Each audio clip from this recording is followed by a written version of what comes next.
है अगर गुरुवर का सानिध्य पाना तो विद्यासागर.गुरु पर जरूर आना। ओम नमः सिद्धेश्वर, ओम नमः सिद्धेश्वर। अहिंसा परमो धर्म की आचार्य गुरुवर श्री ज्ञान सागर मुनि महाराज, आचार्य भगवान श्री विद्यासागर जी महामुनिराज की।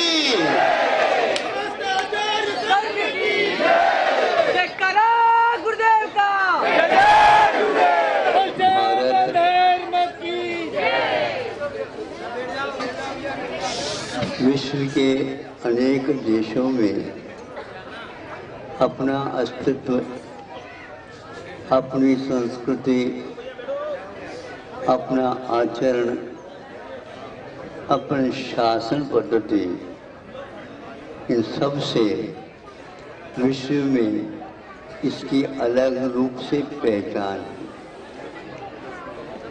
पढ़ते थे, सुनते थे, किंतु इस वर्ष वह अपनी पहचान अपने आप ही बाहर आकर के विश्व के सामने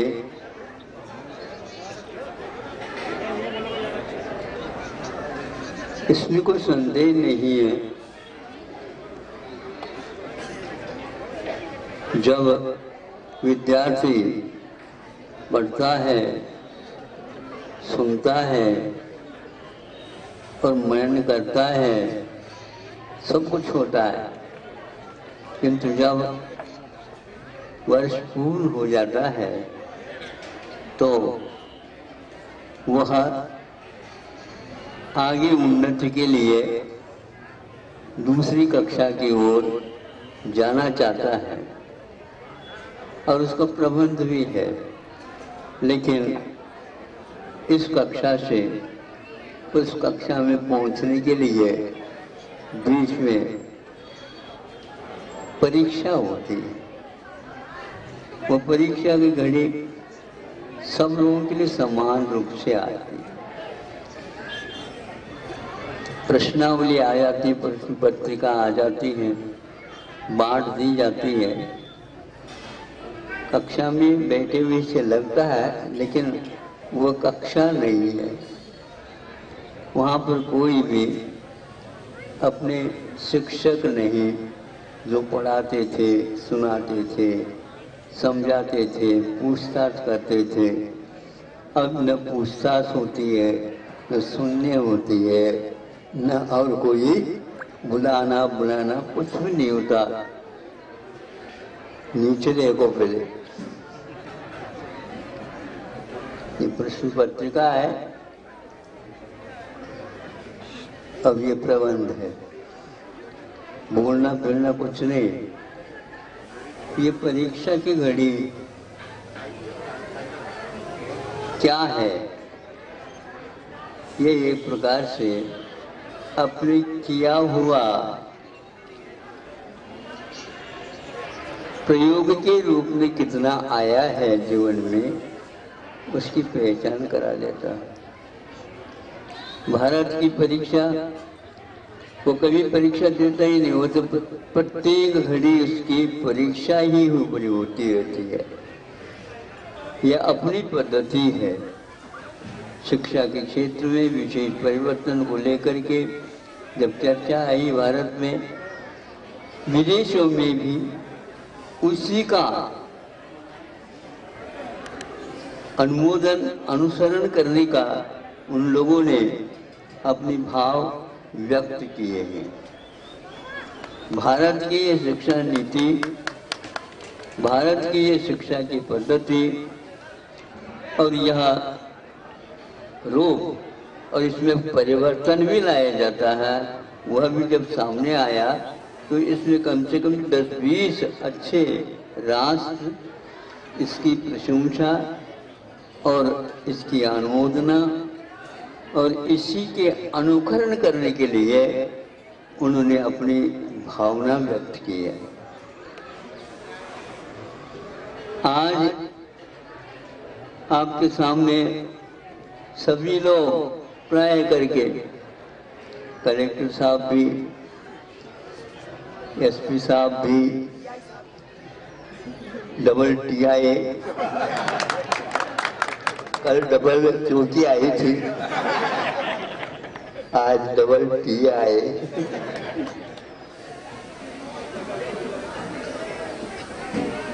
ये काय के लिए आए बताओ?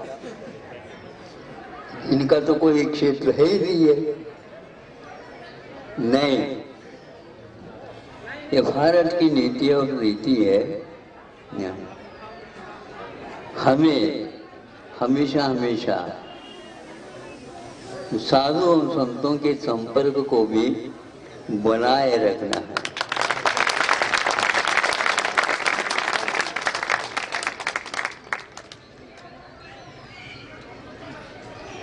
क्योंकि हमें भारत की रक्षा करना और भारत को उन्नत बनाना और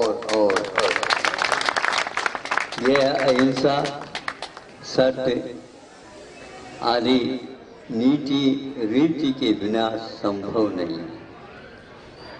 भले ही सेना की आवश्यकता है, लेकिन सेना कभी भी आक्रमण नहीं करती, यह भारत की सेना मानी जाती है। लेकिन कोई आक्रमण करता है तो छोड़ती नहीं है। ये उसकी घुट्टी में ही खिलाया जाता है। स्वाभिमान रखना, फालतू अभिमान से दूर रहना, यह एक प्रकार से माँ अपने संतान को पहले से ही सिखाती आई है। मान करने से अवनति होती है और दूसरे के सम्मान करने से अपने प्रसिद्ध अपने आप नहीं चाहते भी हो जाती है। भारत प्रसिद्धि चाहता नहीं, प्रसिद्ध हो जाता है, ये बात अलग है। यहाँ पर दो बेटे हैं, 8-9 महीने से ये मांस लगा करके बैठे हैं, बेटे नहीं है। मैं यहाँ पर था उस समय, ये सारे गश्त लगाते हुए आते ही थे, कोतवाल जैसे, और मांस लगा करके बताते थे हमें दूरी रखना है। दूरी इसलिए रखना है, अपने आप को स्वस्थ रखना है और दूसरे के स्वास्थ्य को भी अपने विकल्प में रखना है। आप समझते होंगे अपने तो रख ले पर्याप्त है, नहीं, अपनी वजह से दूसरे को हानि पहुंचती है, यह जरूरी है जानना। तो आज यह भारतवर्ष में इसका पालन देखता आया हूँ कि पूरा का पूरा भारतवर्ष कर रहा है और सारे देशों ने कहा कि भारत में मृतकों की संख्या नहीं के बराबर है और विदेशों में कितने मृतक हो गए इसका कोई इसकी संख्या नहीं। अभी अभी पुनः आवृत्ति के रूप में अन्य देशों में इसका आक्रमण चल रहा है। इसको देखते हुए आप लोगों को फालतू अभिमान नहीं करना है, किंतु यह व्यवस्था को पुनः और कुछ समय तक सरकार जब तक पूर्ण रूप से उसके लिए आपको संकेत नहीं देती, तब तक ये व्यवस्था कायम रखना है। और औषध काढ़ा वगैरह जो लेने का उपक्रम आप लोगों के यहाँ चालू हो गया, तो दादी माँ से ही चलती थी और उसका परिणाम भी आपके सामने आया है। इसको सुनकर के ऐसा लगा देश विदेश में भारतीय वैदिकी जो पद्धति है आयुर्वेद की, उसकी प्रशंसा ही नहीं बल्कि एक स्थान पर हमने सुना कैंसर रिसर्च आयुर्वेद, ये सुन करके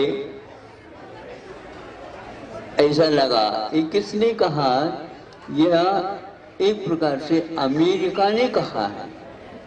अमेरिका का 8-10 बिंदु हैं जो भारत के साथ उसका अनुबंध हुआ है, तो उसमें यह भी एक उन्होंने जोड़ा है कि आयुर्वेद की आवश्यकता इसलिए है, वह कैंसर जैसे महाभयानक रोग के ऊपर भी अनुसंधान कर सकता है और इसमें सफलता पा सकता है। नए सिरे से सफलता की बात नहीं है, यह पहले से ही इसका अनुसंधान अपने आप में स्वस्थ है, किया हुआ है और 3-4 हजार वर्ष पूर्व से ही लिखे हुए आयुर्वेद के प्रसिद्ध ग्रंथ हैं। आप उसको उठा सकते पढ़ सकते हो। यह ज्ञात हो गया सब विश्व को और इसको अमल में लाने के लिए भिन्न भिन्न, एक तो दिल्ली में और एक जयपुर में एक ऐसे बड़े पीठ आयुर्वेद के जो रिसर्च स्थान है, अनुसंधान के स्थान है, बनाने का संकल्प विदेशों ने भारतवर्ष में आकर के संकल्प किया है।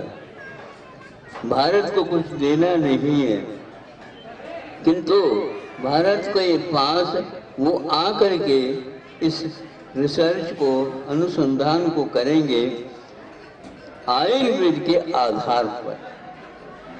इस प्रकार आयुर्वेद एक प्रकार से पीठ जैसा बन गया और भारत में उसका स्थान बहुत दिन से है।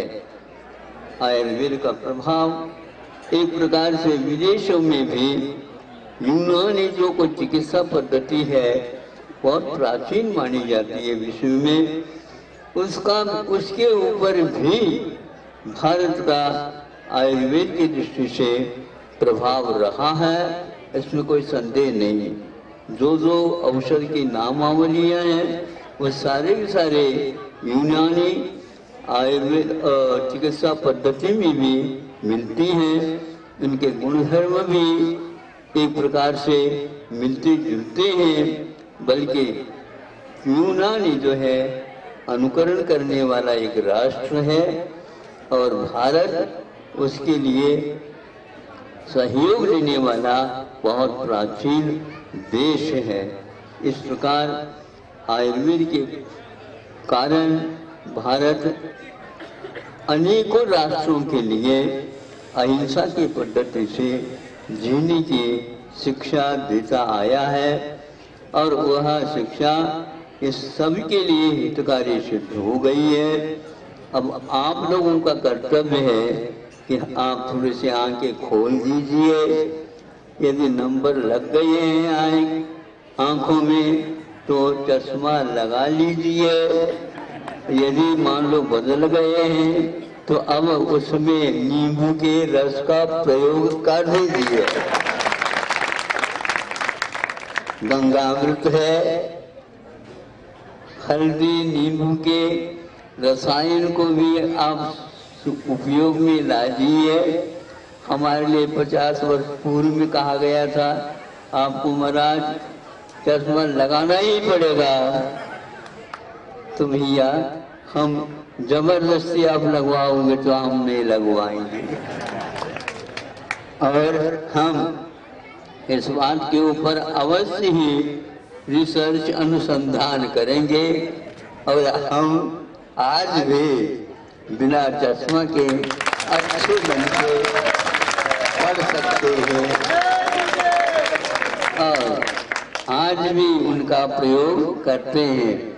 शुद्ध गैया का घी दोनों तीनों वक्त आंखों में डाल दीजिए, आपके चश्मा अवश्य कालांतर में उतरेगा। नींबू के रस के पानी मतलब बूंद 1, 2, 3 आप डाल सकते हैं विधिवत पूछताछ करके, और उससे भी आप अनुभव कर सकते हैं। उसी का परिणाम है नहीं। और सरसों का तेल शुद्ध, उसका भी प्रयोग किया जा सकता है, आंध सकते हैं। सरसों के तेल का ही काजल बनता था पहले, लेकिन आज तो काजल के स्थान पर क्या क्या लगता पता नहीं है। हाँ, कोई लगा बन गए तो क्या करिए, ये तो पहचानते तो है ही नहीं उसको। इसलिए यह आप अब बदल दीजिए अपनी चर्या को, खान पान को, रहन सहन को। ये खान पान के लिए रहन सहन से ही आप अभी तक बचे हैं। आगे भी अपने संतान को बचाना है और उनको इसी प्रकार की शिक्षा देना है। प्रासंगिक था इसलिए आपके सामने रख दिया।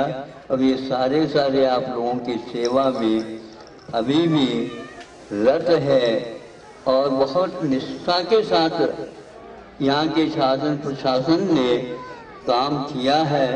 ये विश्व में प्रसिद्ध हो गया है। मैं समझता हूँ यह कहने से नहीं हुआ, यह कर्तव्य मान करके किया इन लोगों ने।